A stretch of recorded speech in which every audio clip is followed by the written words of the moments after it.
Bonjour les troisièmes, bienvenue pour la deuxième partie de cette leçon consacrée à la France de 1944 à 1947. Nous avons vu la dernière fois combien la libération du territoire français le devait à l'intervention de troupes alliées britanniques, américaines, à travers deux grands débarquements. Même si on avait vu que dans le débarquement de Provence, les FFL, donc l'armée de la France libre, jouaient aussi un rôle. Ceci dit, l'essentiel des troupes qui libèrent le territoire sont des troupes donc étrangères. Une partie du territoire est libérée aussi par des résistants. Alors, je vous ai demandé de regarder quelques documents pour revenir sur cette libération, documents qui concernent la ville de Paris au mois d'août 1944. Alors là, c'est assez intéressant et c'est assez révélateur du contexte général dans lequel se déroule la libération du territoire français. Donc, au moment du débarquement, le 6 juin 1944, l'objectif des Alliés, dirigés en France par le général Eisenhower, un général américain, c'est de vaincre l'Allemagne avant tout. C'est-à-dire que libérer une ville française, c'est pas la priorité c'est d'écraser les armées allemandes partout où elles sont, là où il y a des fortes concentrations de troupes.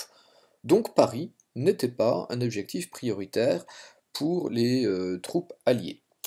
Ce qui se passe, c'est qu'à partir du 18 août 1944, on est au courant que à Paris, on est en train de passer à l'insurrection, c'est-à-dire une révolte de groupes de résistants qui se mettent à lutter contre les Allemands. Et à partir du 19 août, cette fois-ci, il y a des combats très forts qui sont lancés entre les résistants et les troupes d'occupation allemandes qui sont à Paris. Le général de Gaulle va peser de tout son poids, insister pour que on puisse aller dans Paris, aller aider les résistants. Et grande, très grand intérêt pour lui, il va obtenir en plus que ce soit des troupes françaises, des FFL, qui pénètrent d'abord dans Paris. Il y avait quelques FFL qui avaient été débarqués aussi au mois de juin 1944.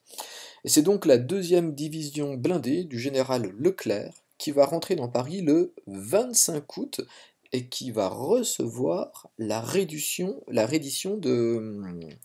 du gouverneur des armées allemandes de Paris. C'est-à-dire que les Allemands se rendent à eux.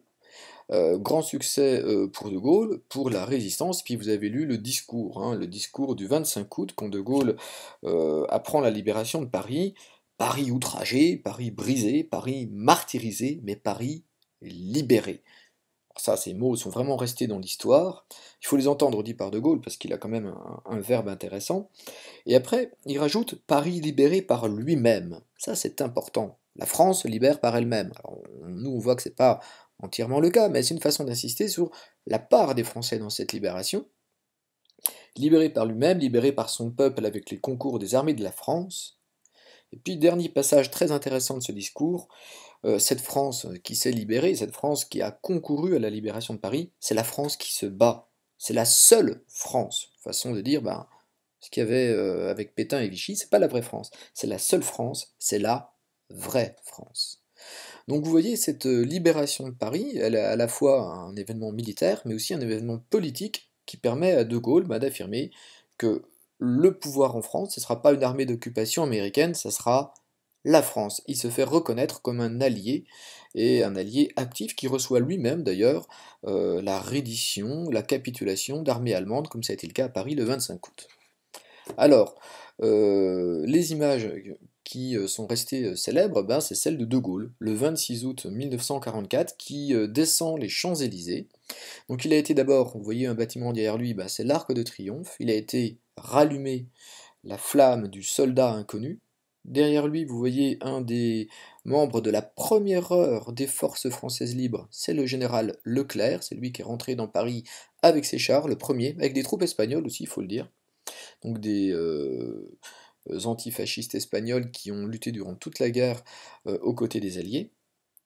Et puis, deuxième image que je vous avais mise donc dans l'activité, c'est celle-ci, que je trouve assez intéressante. C'est une photographie d'un photographe américain qui travaillait pour le service de propagande de l'armée des États-Unis. une photographie couleur, ça c'est déjà assez intéressant pour nous aussi, et vous y voyez une foule énorme. Ce défilé du 26 août, pardon, 1944 a réuni des milliers et des milliers, quand je dis des milliers, des dizaines, des centaines de milliers de personnes sur les Champs-Élysées.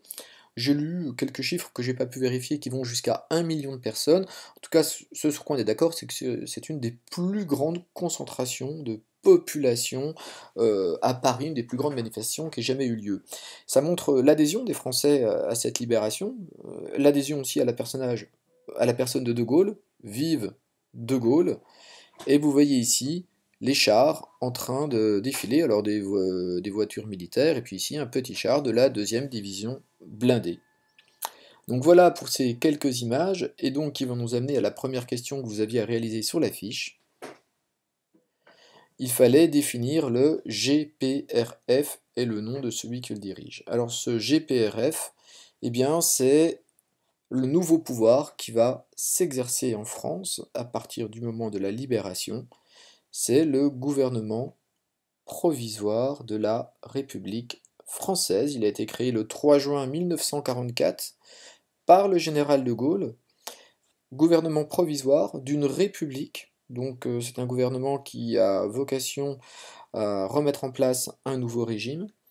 Et ce gouvernement doit diriger le pays après la chute de Vichy en attendant une nouvelle constitution.